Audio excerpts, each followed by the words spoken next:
Hi friends, ఖచ్చితమైన reports Sudheer రిపోర్ట్స్కి స్వాగతం. ఈరోజు తెలుగు రాష్ట్రాల్లో వర్షాల పరిస్థితి గురించి క్లియర్గా తెలుసుకుందాం. ఇక్కడ శాటిలైట్ పిక్చర్ చూసుకున్నట్లయితే బంగాళాఖాతంలో అల్పపీడనం కొనసాగుతుంది. నిన్న మయన్మార్లో తీరాన్ని తాకిన అల్పపీడనం భూభాగం నుంచి సముద్రం పైకి వచ్చి కాస్త బలపడి ఈ విధంగా బంగ్లాదేశ్ మీదుగా పయనించే అవకాశాలు ఉన్నాయి. దాని కారణంగా తెలుగు రాష్ట్రాల్లో ఎటువంటి ప్రభావం ఉండదు.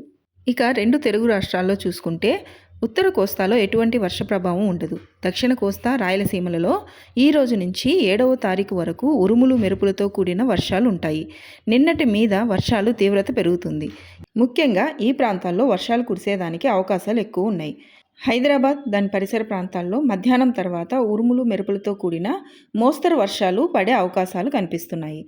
ఇటువైపు నుంచి వచ్చే తేమగాలులు ఇంకా బంగాళాఖాతం నుంచి వస్తున్న తేమగాలులు కారణంగా దక్షిణ కోస్తా, తెలంగాణ మధ్య ప్రాంతాలు, రాయలసీమ ప్రాంతాల్లో ఉరుములు మెరుపులతో కూడిన మోస్తరు వర్షాలు కురుస్తాయి.